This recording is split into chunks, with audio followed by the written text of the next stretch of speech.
வணக்கம் அன்பான நேயர்களே, நான் உங்கள் தேவி சங்கரி. இந்த ஆடியோ சேனலுக்கு உங்களை வரவேற்பதில் மிக்க மகிழ்ச்சி. இன்னைக்கு நாம கவிதையும் கதை சொல்லும் என்னும் தலைப்புல ஒளிமயமான எதிர்காலம் என்னும் கவிதையைத்தான் கேட்க போறோம். கவிதைக்குள்ள போறதுக்கு முன்னாடி வீடியோவை லைக் பண்ணுங்க, ஷேர் பண்ணுங்க, சேனலை சப்ஸ்கிரைப் பண்ணுங்க. கவிதையை முழுவதுமா கேட்டுவிட்டு கமெண்ட்ல உங்க கருத்தை பதிவு பண்ணுங்க. வாங்க கவிதைக்குள்ள போகலாம். உண்மையும் நேர்மையும் நம்மை உயர்த்தும் உறுதியான கவசம்.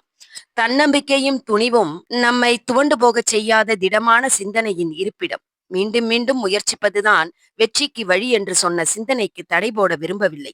மனம் என்பது மகிழ்ச்சியான தருணங்களை நம்பிக்கையுடன் தேடத் தொடங்கும் என்பதை அனுபவத்தில் உணர்ந்தவர்களுக்கு புரியும். வாழ்க்கை என்பது தேய்பிரையும் வளர்பிரையும் கலந்த கலவை என்று. உழைப்பு என்னும் மூலதனம் நம்மை உயர்ந்த இடத்துக்கு மட்டுமே அழைத்துச் செல்லும். ஆனாலும் அங்கே நாணயமும் நம்பிக்கையும் நம்முடைய இரு கைகளாய் இருக்க வேண்டும். அப்போதுதான் ஏற்றம் என்னும் பதவி நம்மை தேடி வரும்.